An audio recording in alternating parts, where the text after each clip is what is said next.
Zusi, hermano, ya eres mexicano. Mexicano. Did any Mexican player thank you for that? I can remember one in particular. It came out to me after the game, asked for my jersey, and then thanked me. Who's the most disliked Mexican player you ever faced? You never wanted Chicharito to score. Like, if he scored a goal, it was like, it just rubbed you the wrong way. What is it necessarily that Major League Soccer and these teams in the Champions League need to do to finally beat Liga MX? Change the scheduling of it. My first few years, it was, I think I could use the term retirement league. Now, it's a league of choice. You have a brand new player, Alan Pulido. Talk to us about his immediate impact. He's been, I mean, nothing short of excellent for us. Nothing short of unbelievable. Graham, a word of advice: don't mess with Alan Pulido's hair gel.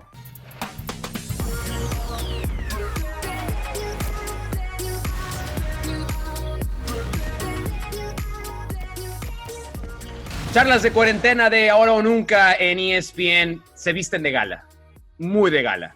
Esto es uno de los momentos por los que yo he esperado 6 años toda mi vida.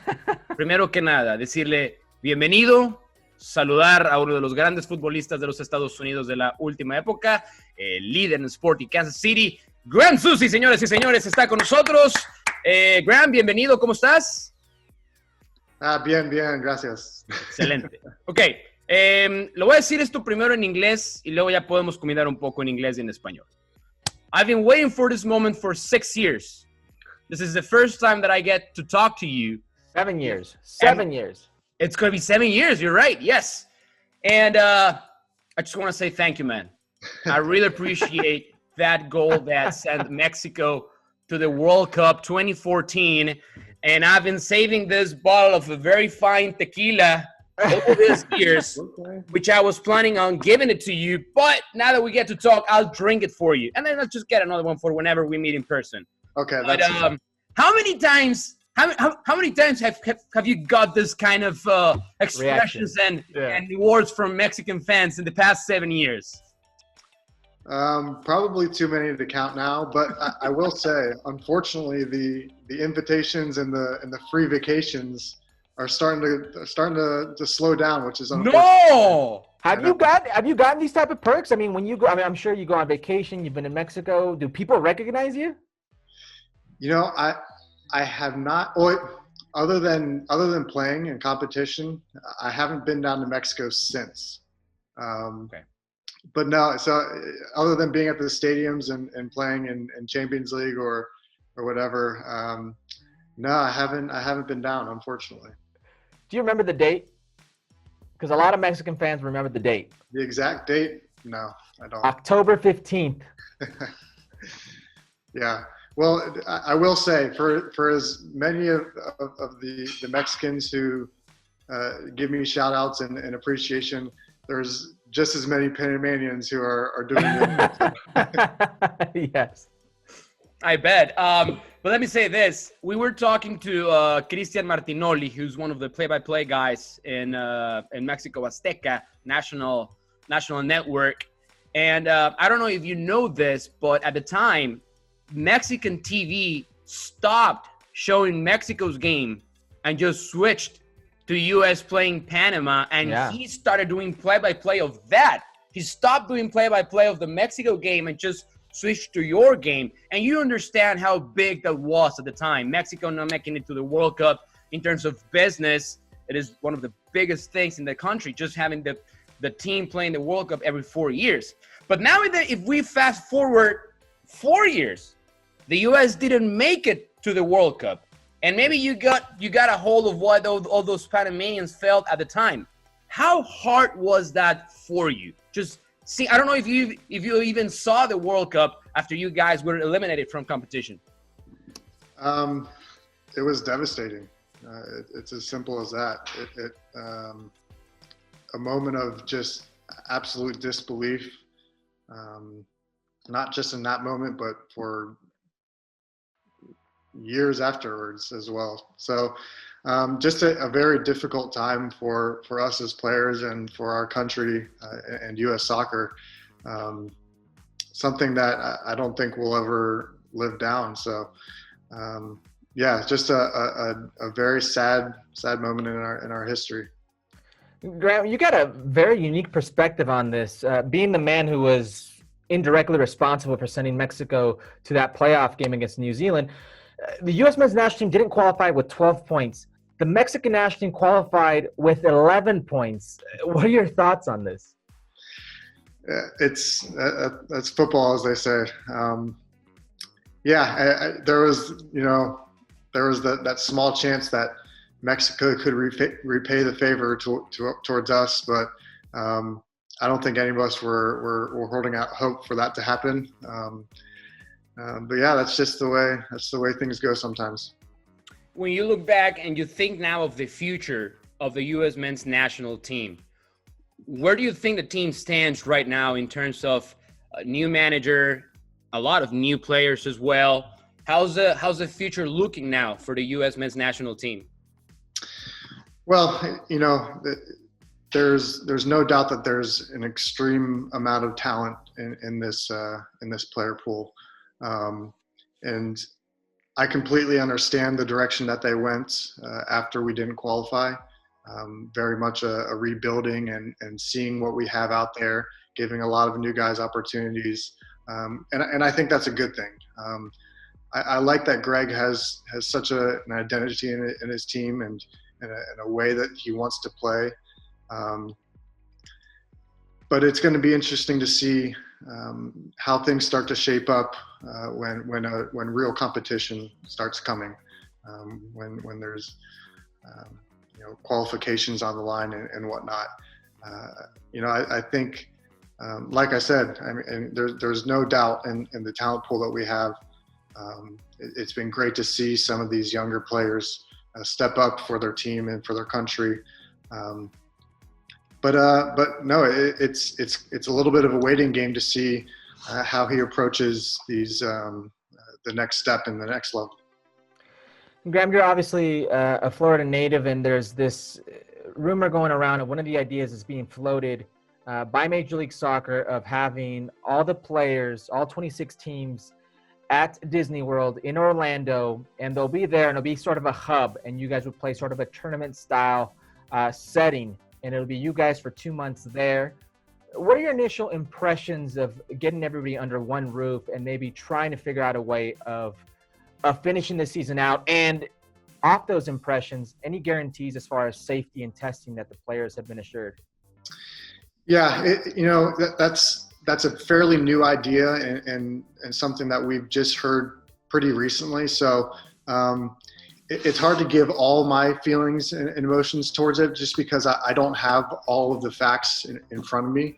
But at the end of the day, listen, we want to be out playing soccer, but we also understand completely what is going on in our world right now. So absolutely, safety is first and foremost, and I don't think this will even be considered if people's safety aren't guaranteed 100%. So I know that the players in the league are on the same page there. On the other hand, that's a long time away from home, and I know there are going to be players who are not keen on that idea, but this is a pretty much a once in a lifetime thing that's happening right now. So there's questions, there's not a lot of answers. So I think it's something that we're going to have to take kind of a step at a time. Like I said, it's a very early proposal, and I think both sides are working together to try to make something happen. Whether it's getting back to league play eventually, if we want to try this tournament out, to establish whether we can create a safe environment. So there's so many angles from this that we're trying to attack. Not a lot of hard data yet, but listen, at the end of the day, we want to be out there doing the thing that we love. obviously in the early stages, it will be without fans, but maybe at least something that they can watch on TV would be great. I will say the great thing about everyone's mentality towards this is that safety and well-being is first and foremost. One of the other main topics has to do with players probably taking a pay cut up to 20% of your salary. At least that's the report. Obviously, it's not been confirmed. You've been one of the most experienced players in the league. Where do you stand on that? What are your thoughts if this actually becomes a reality? That's another thing that both sides are working together cordially at the moment. Luckily, we're still hashing that out and trying to find out something that can be helpful for both sides. I don't. Obviously, as a player, you don't love the idea of having your salary cut at all, but again, this is an unprecedented time. This is something that no one's been through in our lifetime. So just working through it and trying to tackle each hurdle as it comes. Graham, I don't know if you're a baseball fan, but Blake Snell, he's a player in Major League Baseball. He was recently just quoted as saying, "They want me to take a pay reduction and risk my life. It doesn't make sense to me. I'm not going to do it." In a way, you guys aren't being asked to work from home like the majority of Americans. And we understand you guys are in a very privileged situation, but in a sense, you're putting your lives at risk. Is it fair to be asked to take a pay reduction? It depends, Herc. It just depends. If we end up not having a season and not playing a single game for the year of 2020, I can understand where the league would want to ask that. Right. I understand their side of it, but the players do have a side of it as well, and it's tough to sit here as an athlete and. Because like you said, we're in a privileged situation. Right. There's the people who are on the front lines right now, grocery store clerks who are working $10 an hour. So it's tough for us to get upset about it. But right. But yeah, there's a side to both stories, to both sides, a story for both sides, and without getting into too many details. I understand their side, but we also have a side. And I can tell it's for everyone, it's a very sensitive topic, and I can tell you get emotional just for the realization of how many people are actually putting their lives at risk, trying to keep a lot of people safe as well. Just one more thing on that in terms of how different things are going to be. How weird is it going to be to play games and having no fans to cheer for you guys in the stands? Yeah, it's going to be bizarre. It's going to feel like those, Herc, those games against the PDL teams in midweek in Kansas City. So it's going to be bizarre. I mean, that's why you go out there and play in front of the fans. It's what drives us as athletes. It's so much of our motivation, our adrenaline on the field is from them. So it'll be weird, but we know that we have our city behind us, and the first step will be just getting out on the field, and then the time will come where they can come to the stadiums as well again. Here's the other part of it, because me and Herc have had the chance to call games with no fans in the stands. Once because nobody follows Veracruz and nobody was in the Mexican stands. Cup game. That was number one. But then we got to call the final game that was played in the Mexican League already because of official orders without fans. But TV microphones get to pick up everything you guys like say. The UFC on fight nights. Would you be a little bit more conscious of the things you say on the pitch, or it's all access? If you want to hear what we say, whatever we say, fine, and you won't change a thing? Well, I have nothing to worry about because I'm such an angel on the field. Who would have to be very careful then? Who in the MLS? Peter Vermes, his coach. The thing is, he already gets picked up anyway. Exactly. For next to him, but no, yeah, it'll be a kind of an all access look at what goes on in the field, which in one way it'll be kind of cool for the fans to hear. Absolutely. Of how much goes into the communication on the field. You know, I was going to say some teams will be harder hit because of not playing in front of fans like you guys. You guys have an amazing fan base. I believe it's been a complete sellout every home game since you guys have opened up that park. Other teams not so much, like FC Dallas and maybe Houston. So it'll definitely be a hit for you guys. Now, you guys started off the season just in pure Sporting Kansas City form, very consistent. You have a brand new player, Alan Pulido. Talk to us about his immediate impact on the field and what you've seen from him. Yeah, he's been. I mean, nothing short of excellent for us. Nothing short of unbelievable. He brings so much more than the scoring, which sounds strange because he's seems like that guy who's just almost like a Chris Wondolowski. He finds himself in the right spot at the right time and finishes those little opportunities. But what I've noticed is so much more than that. His link-up play is ridiculously good.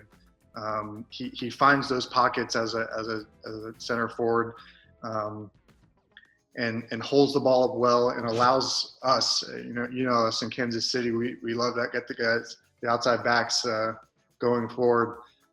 It's a dream for me because it allows me to time that run and make the run. So his link-up play's been great. His work ethic has been fantastic for us. He's chased down an outside back on this side. The ball gets switched, and he'll chase down the center back on the other side. It's been excellent. It's been very, very encouraging as a guy who's been here for a long time. It's something that we really haven't seen, this total package as a number 9 in a long time. What does it say about Major League Soccer that players like Alan Pulido, Carlos Vela, Chicharito Hernandez, all around stars that were part of Mexico's soccer growth for a long time, but instead of going back to play in the Mexican League, have chosen to play in Major League Soccer? What does that say about the league? The growth of the league. It's I've been lucky enough to do this for a long time in this league, and I can honestly say that every single year that I've been here, the league has grown exponentially, and so many facets of the game. The professionalism, the quality on and off the pitch. It's just every single year it's getting better and better, and it's become, my first few years it was, I think I could use the term retirement league pretty accurately. We were getting big names, but it was towards the end of their career. Now, it's a league of choice for many players. Guys like Vela and Pulido, who are at the top of their game, are coming here and have really improved the quality of this league. By the way, has he thanked you that you were part of that Mexico run to the World Cup in 2014? Because he was actually called up to that World Cup. Did he ever thank you because of that? Did any Mexican player thank you for that? I can remember one in particular. It was we played in the Champions League a couple of years later down in Cruz Azul. Mm-hmm. And I'm trying to remember who it was exactly, but he came up to me after the game. What's that? What position? He was a midfielder. Midfielder. I'm trying to think. What year was that? A couple of years ago. Rafa Vaca? Did he play as a defensive midfielder? No. Who was it? Gosh, I can't even picture his face right now. But anyway, came up to me after the game, asked for my jersey, and then thanked me. Marco Fabian? Oh, what's Fabian? There we go. There we go. Hey, Fabian, yeah. that's the only one. I'm sorry, but At least, this is yeah, I baseball. could see Marco Fabian being a good guy Yes. and asking. Yes. But no Memo Ochoa, no Hector Herrera, no Hector Moreno, none of those. None of those. I'll take him up. I'll take him up on a private jet ride one day. How about that? Hey, you know, speaking of the Champions League, obviously this is going on, I think, 14 years where Major League Soccer has not won said competition versus Mexican opposition. Yeah. Graham, you've been around for a while. You've seen the growth of Major League Soccer. You've gotten to see the neighbor down south. What is it necessarily that Major League Soccer and these teams in the Champions League need to do to finally beat Liga MX? Change the scheduling of it.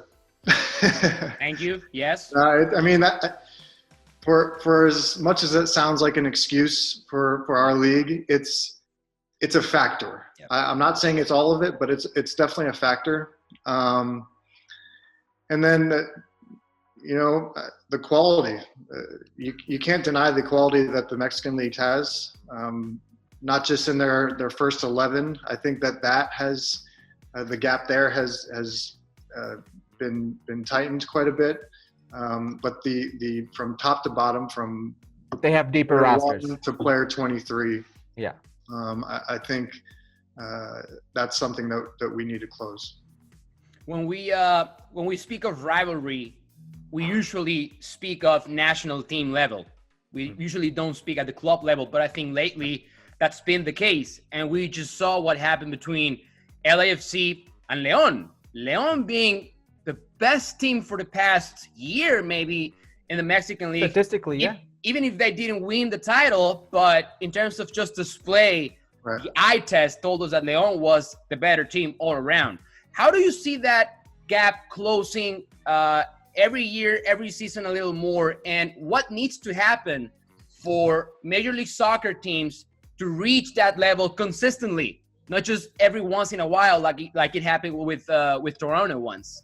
Yeah, I think there are ways that we can structure our salary throughout the team. You know, we have a very confusing rules when it comes to salaries and who can get what. And, you know, I think if they open it up to a more, you know, diverse, I guess, payout, if you will, we can have the quality from position 1 to 23, and not have just a few guys making, you know, 5, 10 times the amount of the rest of the team. So it's, you know, it's I think that's one way that can help the gap between the two leagues. And that's stuff that we're working on. I think it's, you know, we just finished a new CBA this year, although we didn't get to actually see it yet. But it's things that we're working on as players, and I think the league is starting to come around on to really help the players. Yeah, Graham, you know, Mao won't let me lie. For the longest time in Mexican soccer, they said that the, I guess, infusion of more foreign spots or roster spots within Liga MX was going to dilute the talent pool of the Mexican domestic product. Right. And it did. They took a hit. We are seeing right now an influx of foreign talent coming in to Major League Soccer, and it's ever so easier than ever. It's easier than ever to get a green card, so you don't count as a foreign player now. At some point, we're going to start seeing it's better for the league, but not so much for the U.S. men's national team. How far off do you think we are from that? Well, I'm trying to understand your question completely. Are you saying? So if the league gets better with foreign players, Okay. that means there are less opportunities for the domestic player, whether it's the Canadian or the American. Yeah, I think, you know, I don't have a great answer for it, but I think there may need to be some rules in terms of maybe how many young American players or American players you have on your roster, or or even on a game day roster, because I think that the Mexican League does that, right? They do have a limit. Several leagues do that as well around the world. So yeah, there's not a clear-cut answer. I think that's why you see kind of the trial and errors happening. But yeah, if U.S. soccer wants the U.S. product to grow and have it grow throughout our domestic league, there needs to be some kind of communication between the two. I don't know how closely you get to follow Liga MX, the Mexican League. All the games are being broadcast here in the U.S. as well. But is there one team that you've probably watched or played against that you'd say, I'd like to play for this team in La Liga Mexicana? Did you ever get a chance? Did you ever get an offer from a Mexican team to play south of the border? I have not. No, not me personally. I used to. I would watch my boy Omar Gonzalez. Whatever team he was on, I watched him quite a bit. Pachuca, Atlas. He was on Pachuca and then Atlas. He was his Pachuca team was fun to watch. They were there, and he didn't get as much opportunity with Atlas. But yeah, wherever Omar was playing, I watched. But no, I don't think I watch enough of Liga MX to really know each team's. So you missed Herc's glorious days in Mexico. No, I didn't. No, I definitely didn't miss Herc's glorious days. The amount of goals that guy scored. I just wish he could have scored some. How does it know that you and I play together? He has no idea. No. I figured you guys did. We played together. Connecting the dots. So when I was in Kansas, it was Graham's rookie year, and it's the rise that he has had from developmental player to pretty much designated player is incredible. And especially nowadays where you see players moving around so much, you're one of the few players within Major League Soccer, and I would say this hemisphere, that's been a consistent player and consistently on the same team. I mean, since 2009, you've been in Kansas City. You're an institution. It's been impressive. I'm gonna go outside of the field for a second. Okay. Graham's if you don't know him out, Graham's a very nice, gentle soul, good-looking man. I can tell. He's a good-looking guy. Yes. I can tell as well. Where I'm going with this is it true you were approached by the people of ABC, which is part of ESPN, and The Bachelor to be the next Bachelor back in 2014, I believe? It was sometime around there, yeah. Yeah, it was. What's going on? And what happened? You get this proposal. It's a very short story. I was talking to my agent one day, and obviously he knows me pretty well as well. So he made it pretty brief. He's like, "Hey, would you ever want to be the Bachelor on the show?" And I said, "Nope." Why did you say no? Did you have a girlfriend at the time? Yeah, but that semantics. These are details. That's besides the point. I had watched about 5 minutes of that show before then, and I found it to be the most painfully awful show out there. So I didn't want anything to do with it. It's an unbelievable show. It's going on like 20 plus years. It's amazing how much attention it has. Wow. You would have been a great Bachelor. I'm just throwing it out there. Well, you see what happened to Jesse Palmer.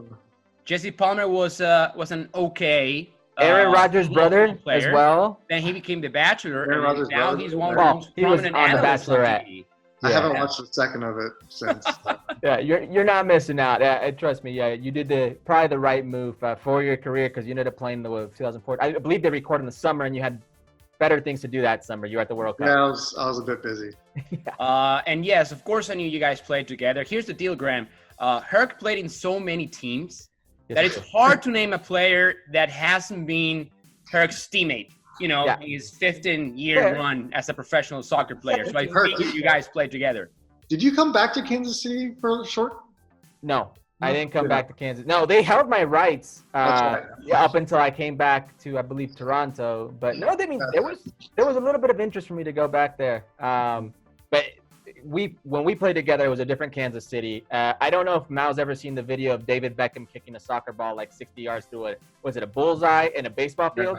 Yeah. To win a steak. Like if there's a home run in that little bullseye, everybody in the stadium gets a steak.